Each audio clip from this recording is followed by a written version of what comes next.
Noticentro 1, CMI. Fondo de pensiones privados aseguran que reforma es insostenible. Capturan a 7 extraditables del cartel de Sinaloa, 2 de ellos en Bogotá. Policía y la DEA lo señalan por fabricación de fentanilo. Corte da luz verde a primera extradición por la fatal droga de fentanilo. Nuevo incumplimiento en diseño del metro de Bogotá. Un muerto y 120 familias damnificadas en el Bagre, Antioquia, por lluvias. Duro golpe a la extorsión y delincuencia en Barranquilla y el Atlántico. Persecución policial en Cartagena. Cae la banda Los Huichos. Con Bianca Gambino. Buenas tardes, bienvenidos a Noticentro 1 CMI. A horas de presentarse la reforma pensional en el Congreso de la República, esta mañana la Asociación de Fondos Privados de Pensión salió a decir que el proyecto es insostenible. ¿Por qué? Luisa Fernández, buenas tardes. Bianca, buenas tardes. Pues precisamente esa es una pregunta que le vamos a trasladar al presidente de Asofondo, Santiago Montenegro. Presidente, ¿por qué la reforma radicada ayer por el Gobierno Nacional es insostenible? Es insostenible por la transición demográfica, ¿no?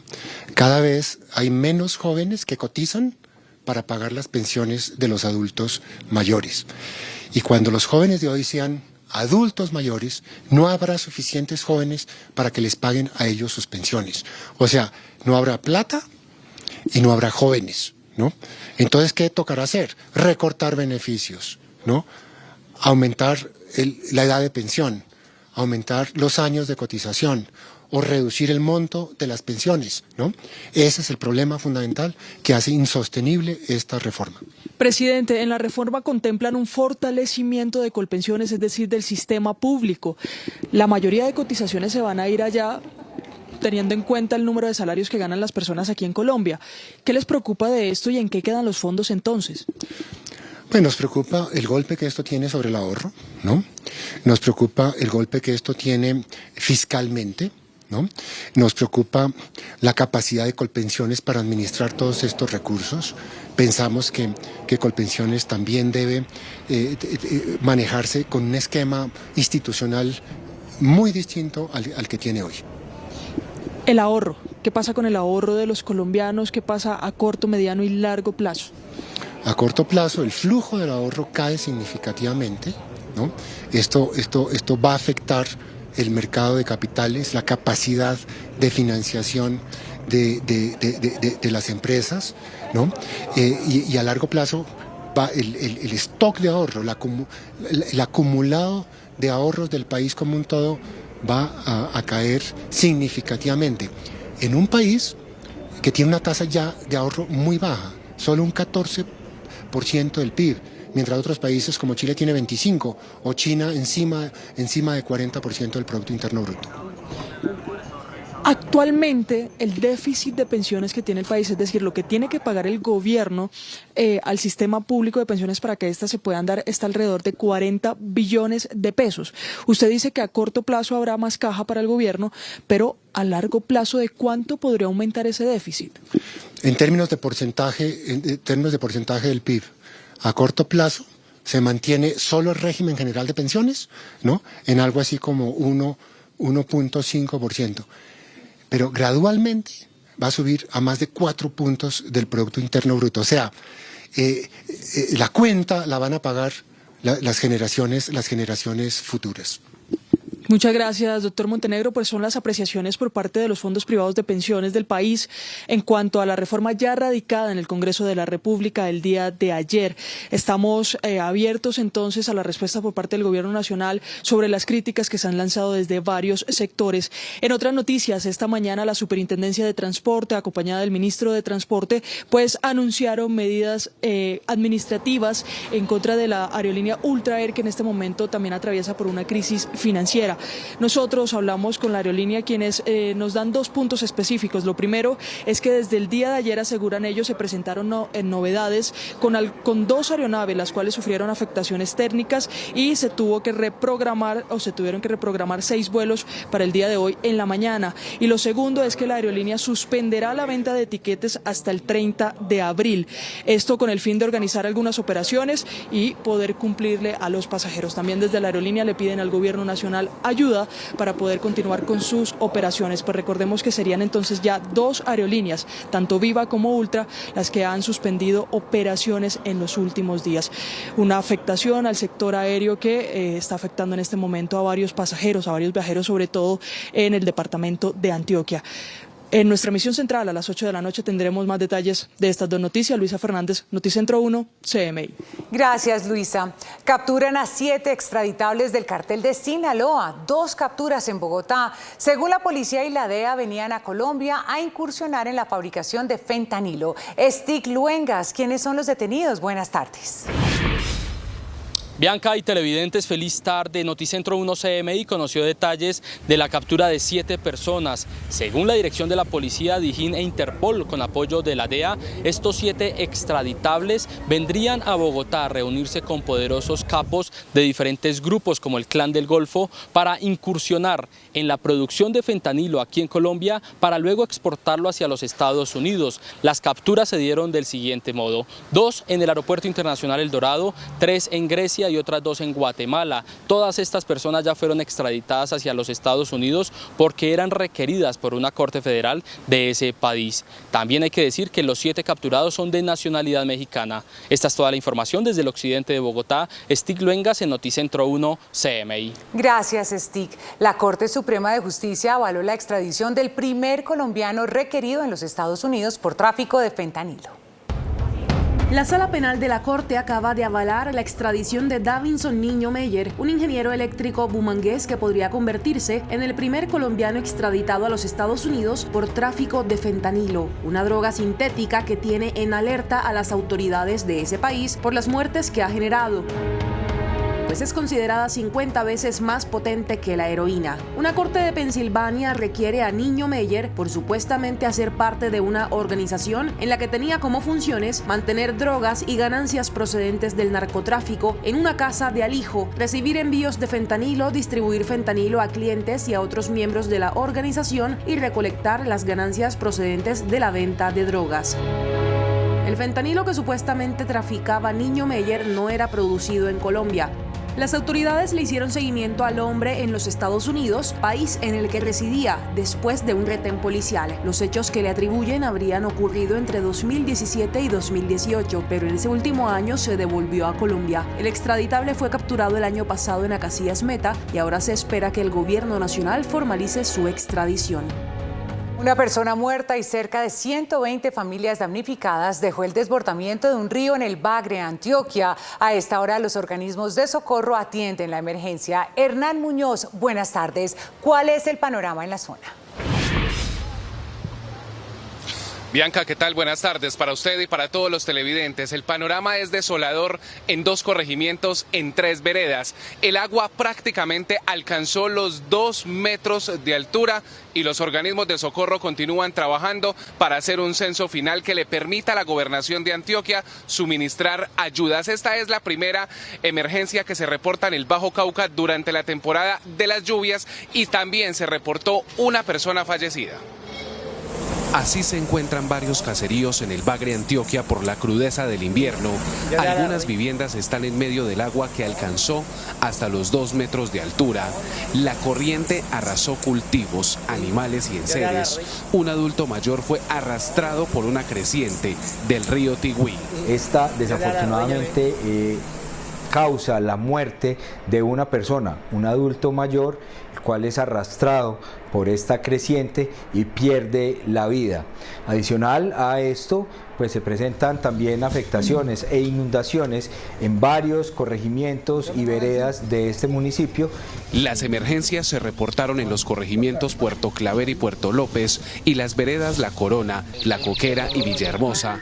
En la zona una vivienda colapsó. Hasta el momento estamos hablando de alrededor de 120 familias damnificadas. Sin embargo, seguimos a la espera de la información del Consejo Municipal de Gestión de Riesgo de este municipio con el fin de brindar las ayudas necesarias para esto. La Oficina de Gestión del Riesgo de Antioquia aseguró que está a la espera del censo final de familias damnificadas.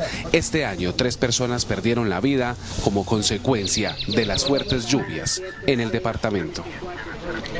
Y atención porque las autoridades confirman la captura de la exalcaldesa del Alto Baudó. Ocurrió aquí en Medellín. Recordemos que esta funcionaria habría sido investigada en años anteriores por su presunta colaboración con el Frente de Guerra Occidental del ELN. Pero esta mujer además es investigada por, al parecer, presuntamente participar en el secuestro de un aspirante a la alcaldía de ese municipio en el periodo de 2019. Recordemos que este hombre se llamaba Tulio Mosquera, quien fue además secuestrado con otras 12 personas de su comitiva y falleció en cautiverio. En este momento las autoridades adelantan las diligencias y uno de los delitos por los que fue capturada es concierto para delinquir. Y terminamos con una delicada situación que se reportó esta mañana en el Aeropuerto Internacional José María Córdoba del municipio de Río Negro, en Antioquia. Un grupo de pasajeros, de usuarios de la aerolínea Ultra Air, pues estuvieron muy bravos esta mañana porque le cancelaron varios de los vuelos que se tenían previstos para hoy. Cancelaciones que según ellos fueron entregadas de manera improvista hacia algunos destinos como Cartagena, Bogotá y Cúcuta. Algunos de ellos, en un caso puntual, por ejemplo, era uno de Cartagena que estaba programado para horas de la mañana y se los cambiaron hacia las 9 o 10 de la noche. Ellos continúan haciendo fila allí en esta terminal aeroportuaria y le están exigiendo a la aerolínea que responda por el tiempo y el retraso de los viajes que ya están programados. Y terminamos con una información de última hora. Empresas Públicas de Medellín confirmó el hallazgo y la recuperación de uno de los cuerpos de los 3 trabajadores que el pasado jueves 16 de marzo cayeron al embalse de Hidroituango, en medio de una situación bastante crítica cuando se encontraban adelantando algunas labores que tenían que ver con el mantenimiento del embalse. Y hace pocos minutos se conoció el hallazgo de otra de las personas que se encontraba desaparecida y los organismos de socorro continúan buscando a un tercer trabajador. Desde el noticiero CMI le enviamos un saludo de solidaridad a sus familias. Información desde la capital de Antioquia, Hernán Muñoz, Noticentro 1, CMI. Gracias, Hernán. En medio de una persecución policial cayeron en Cartagena los Huichos, banda dedicada al hurto en la ciudad. Tatiana Rodríguez con los detalles. Buenas tardes. Bianca, televidentes, muy buenas tardes. Mire, esta peligrosa banda utilizaba un vehículo tipo taxi para poder cometer los ilícitos y evitar todos los controles de las autoridades. Hurtaban especialmente al comercio en el centro histórico de la capital de Bolívar. Acabamos de recibir información sobre 3 sujetos que se movilizan en un vehículo taxi. La banda denominada Los Huichos era conformada por 3 personas que fueron capturadas en flagrancia en medio de una persecución policial cuando se movilizaban en un taxi. Ahí fue, el semáforo está en rojo, mancho. El vehículo era utilizado para cometer los hurtos y con el que pretendían evadir a las autoridades. Este grupo delincuencial dedicado al hurto, especialmente en el centro histórico de Cartagena. Este proceso investigativo, por más de un mes, venía siendo rastreado por nuestras unidades de inteligencia y policía judicial. Durante el procedimiento se logró incautar un arma de fuego tipo pistola de letalidad reducida, un revólver industrial, 8 cartuchos, un proveedor, equipos celulares y el vehículo en el que se movilizaba. Invitamos a la comunidad que nos siga aportando información oportuna, como en este caso en particular, a través de Fuente Humana y con el trabajo de nuestras unidades de policía judicial es que logramos rastrear a estos 3 individuos que hacen parte de este grupo delincuencial. De acuerdo con las autoridades, la banda delincuencial intentó hurtar en las últimas horas un establecimiento de comercio en la ciudad con el fin de llevarse el producido del día. Los detenidos presentan anotaciones judiciales por los delitos de porte de arma de fuego y municiones, homicidio y hurto. Y en otras noticias, en medio de un consejo de seguridad que se llevó a cabo en Barranca Bermeja, Santander, para tratar los temas de seguridad de esta zona y sobre todo del sur de Bolívar, el gobernador de Bolívar, Vicente Blel, propuso la creación de una fuerza de tarea conjunta para tratar específicamente todo el problema de minería ilegal que se está viendo en el sur del departamento y que tiene azotada y atemorizada a esa población. Esta propuesta se la hizo al ministro de Defensa que asistió asistió a este Consejo de Seguridad y a todas las autoridades que estaban ahí presentes y que espera que sea estudiada para por fin llevarle la tranquilidad a esas comunidades. Además denunció que en el municipio de Norosí hoy no tienen cómo captar el agua para su potabilización, teniendo en cuenta que ya hay presencia de máquinas amarillas. No permite que las personas puedan sacar el agua. Por ahora es toda la información desde Cartagena, informó Tatiana Rodríguez para Noticentro 1 CMI. Feliz tarde. Feliz tarde, Tatiana, gracias. Al regresar a Noticentro 1 CMI, nuevo incumplimiento en diseños del Metro de Bogotá.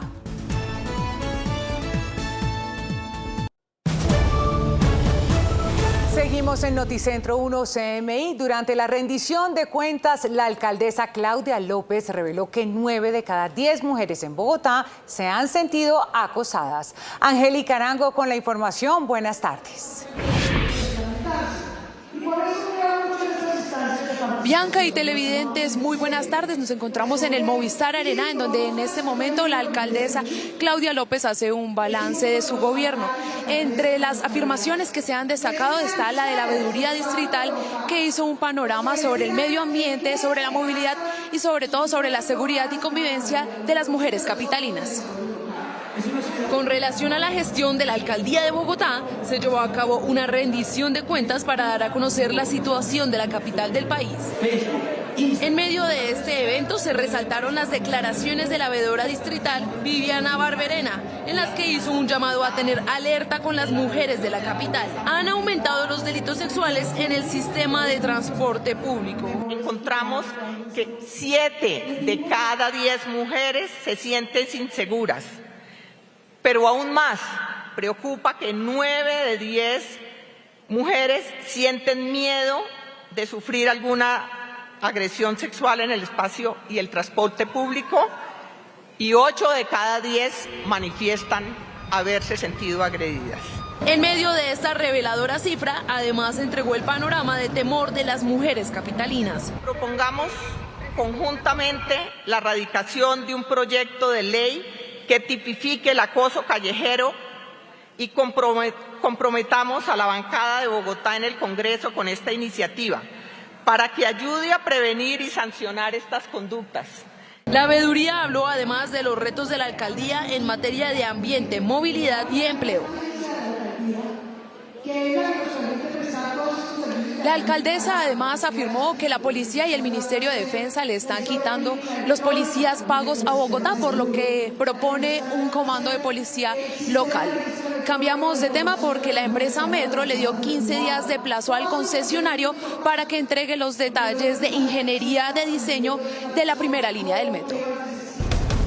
En medio de la polémica que se ha generado en los últimos días por el viable incumplimiento del concesionario chino Metro 1 con la entrega hasta el próximo 30 de marzo de los 315 diseños de ingeniería de la primera línea del metro, la empresa Metro de Bogotá informó que le otorgaría un plazo de 15 días al concesionario para que cumpla con la entrega a final de este mes. El concesionario podría enfrentar una multa de 50 salarios mínimos por cada día de atraso en la entrega de los diseños de ingeniería de detalle de la primera línea del metro. Si el concesionario chino no cumple, según el gerente de la empresa Metro, Leonidas Narváez, aparte de que se vienen multas económicas, tienen que redoblar los esfuerzos para no incumplir con la entrega de la obra. Bianca y televidentes, desde el Movistar Arena me despido. Angélica María Arango, Noticentro 1, CMI.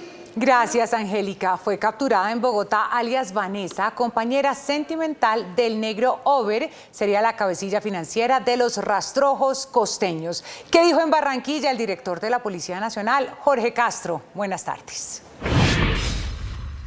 Muchas gracias, Bianca, muy buenas tardes. Alias Vanessa o Joana, como también era conocida dentro de la organización criminal Rastrojos Costeños, estaba coordinando algunas extorsiones a comerciantes y transportadores de la capital del Atlántico en compañía de su pareja sentimental, quien está preso en la ciudad de Bogotá.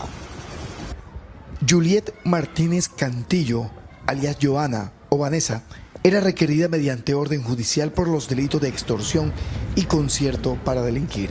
Era la coordinadora de extorsiones del grupo Rastrojos Costeños, dijo el director de la Policía Nacional.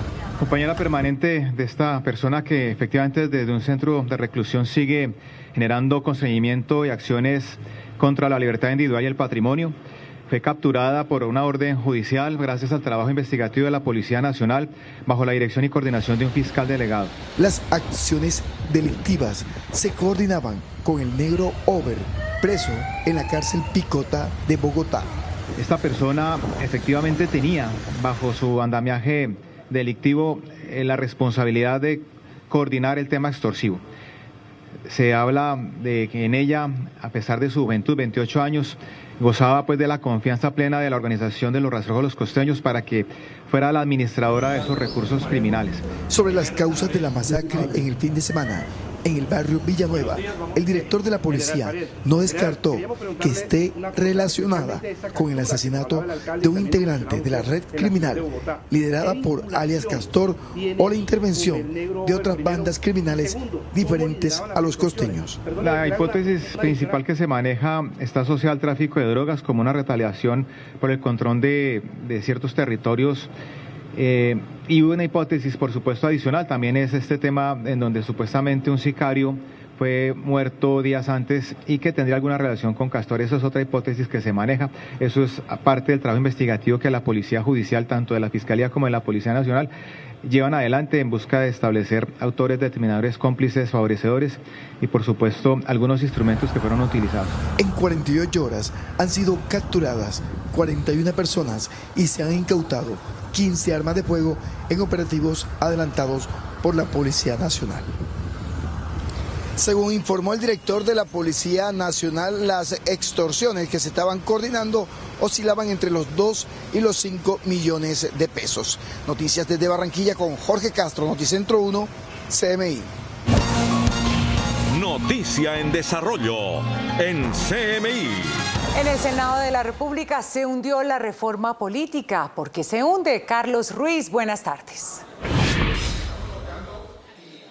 Bianca, muy buenas tardes y amigos televidentes. Efectivamente, en este momento está pasando a los anaqueles de archivo la controvertida reforma política, una alianza del uribismo y del vargasyerismo que también contó con el apoyo de Humberto de la Calle y de algunos de los integrantes de la bancada del pacto histórico del presidente Petro, y también con un comentario que esta mañana hizo el presidente Petro, hizo necesaria el paso al archivo de la reforma política. No les gustaba a muchos las listas cerradas, no les gustó a muchos que se imponía la obligación de la equidad de género, no les gustó a muchos que la norma estableciera que, por ejemplo, algunos congresistas pudieran aceptar cargos en el Ejecutivo Nacional como ministros y que posteriormente, al terminar sus funciones oficiales, regresaran a sus curules en el Senado. Pasa pues al archivo, a la historia, esta controvertida reforma política. En este momento, cuando ustedes observan, están llamando a lista a cada uno de los integrantes de esta comisión que votan sí o no. La gran mayoría es por el sí, el hundimiento de la reforma política. El presidente de la comisión, Fabio Amin, está anunciando el cierre de la votación y la secretaria Yuri Sierra va a dar a conocer el resultado final. Ustedes están presenciando en directo un hecho histórico. Es la primera reforma que le fracasa al gobierno del presidente Gustavo Petro aquí en el Congreso de la República. Es una reforma política que junta algunos criterios para modernizar la actividad política en Colombia, pero que a sectores como la oposición del Centro Democrático y del Cambio Radical no les gustó. Entonces, el ministro presentó una proposición pidiendo el apoyo de todas las bancadas como un acto de cortesía para que se retirara el proyecto de reforma política. Y finalmente, después de un debate de varias horas sobre la filosofía del hundimiento o no de esta reforma política, porque también había problemas de trámite, y en consecuencia, por unanimidad, en este momento pasa al archivo el proyecto de reforma política. El ministro del Interior, el doctor Alfonso Prada, invitó desde aquí a todas las fuerzas políticas a hacer un gran acuerdo para presentar a finales de este año, seguramente a comienzos del año entrante, una nueva reforma política consensuada con todas las fuerzas políticas. Esto fue lo que dijo el ministro del Interior, Alfonso Prada, en el momento de presentar su moción de archivo o de retiro de la reforma política.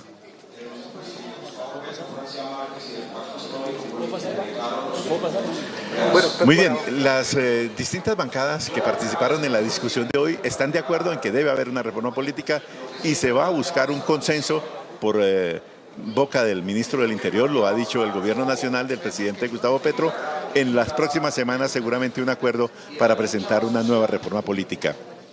Con Carlos Ruiz, desde el Congreso de la República, Noticentro 1, CMI. Muchas gracias, Carlos, por la información. Con parálisis y protestas, trabajadores del bienestar familiar en Bucaramanga esperan a la directora nacional. ¿Qué están denunciando y qué reclaman estos funcionarios? Ana Mercedes Ariza, buenas tardes. Hola Bianca, televidentes, muy buenas tardes.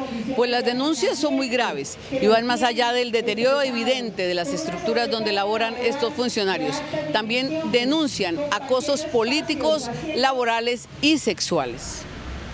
Con los techos a punto de caerse, sin baños, escritorios ni sillas para sentarse y lo peor, en riesgo de ser aplastados por árboles que no tienen mantenimiento hace años, laboran cientos de empleados en el bienestar familiar en Santander que hoy decidieron paralizar labores. Los cables están encima de nosotros, mejor dicho, llueve más adentro que afuera, como usted también puede observar, el techo partido, esporas cancerígenas que es el asbesto, estamos en un peligro inminente, hay una desidia total. Estamos en hacinamiento, hay roedores, hay humedad, hay problemas de personas con con enfermedades respiratorias debido al moho que se ve en las instalaciones y la vieja infraestructura que tiene este centro zonal. Pero las denuncias van más allá de las condiciones laborales.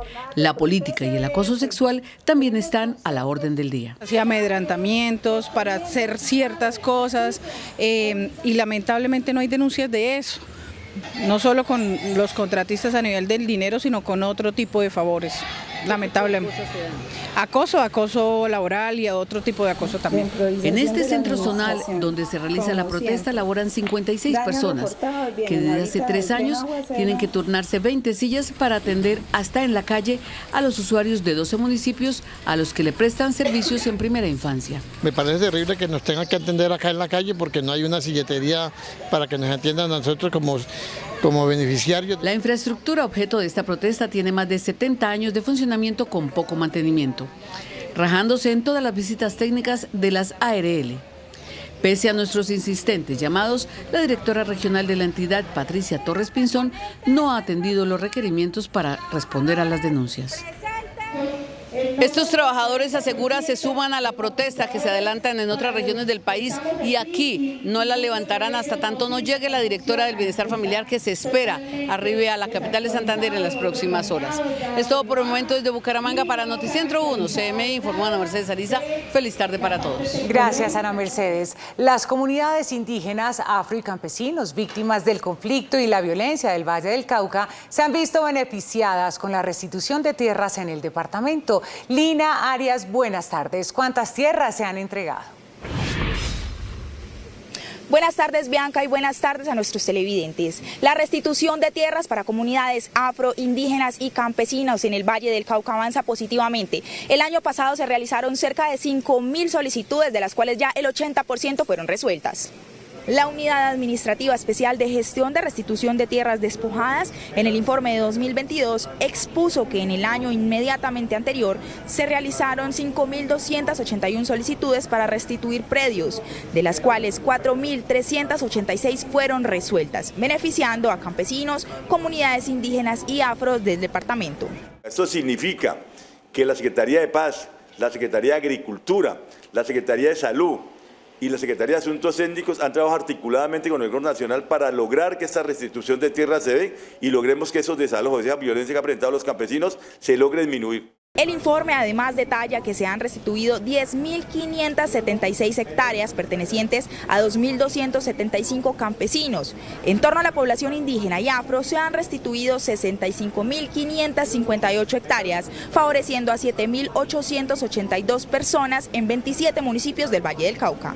Ese es el impacto que tenemos hoy, o sea que está funcionando y está avanzando la restitución de tierras del departamento del Valle del Cauca. El funcionario además afirmó que desde la gobernación se ha contribuido con proyectos productivos en el retorno de estas comunidades.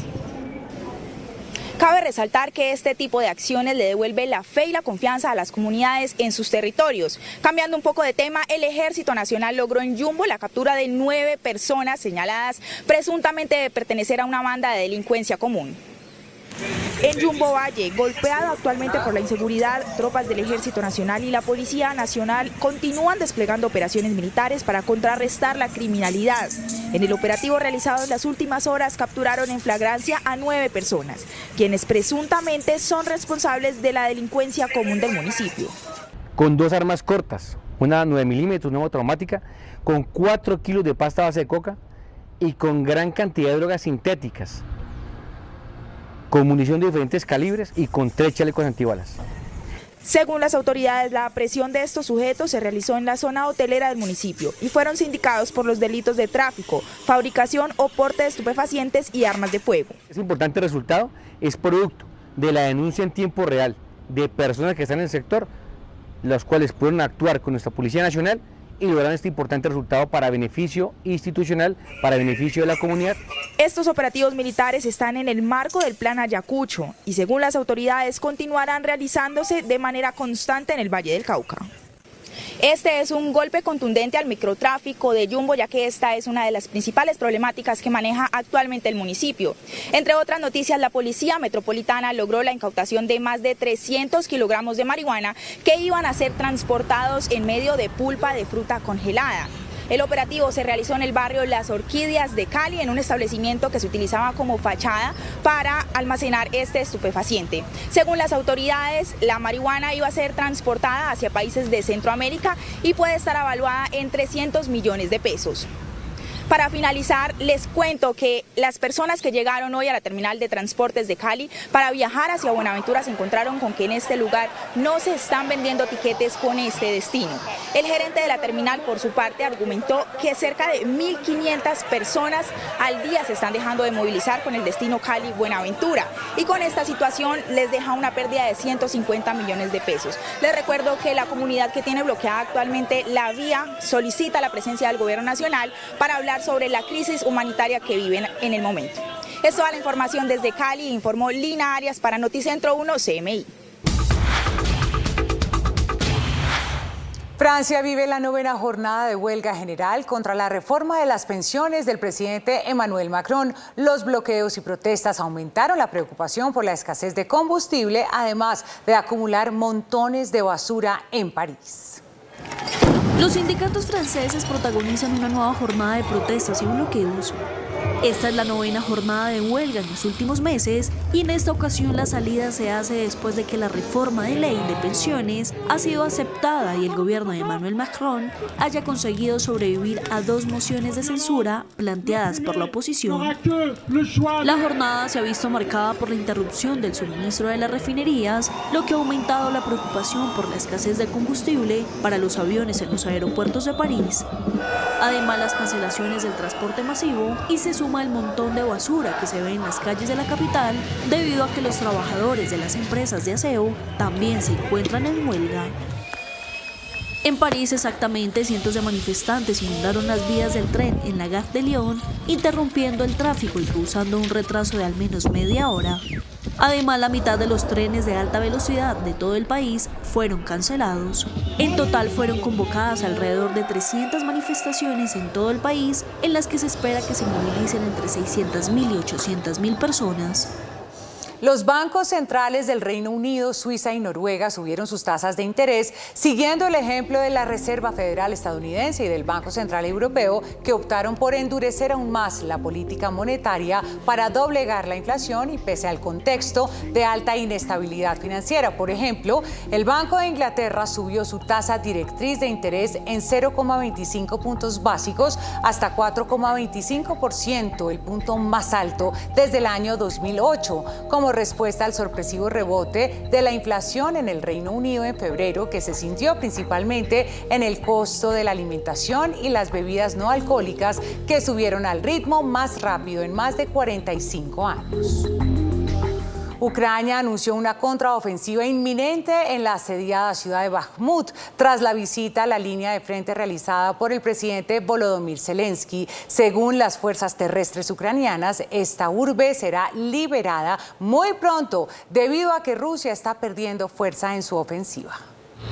La ciudad de Bakhmut, destruida y evacuada por la gran mayoría de sus 70.000 habitantes, es escenario desde hace meses de la más prolongada y feroz batalla desde el inicio de la invasión a Ucrania.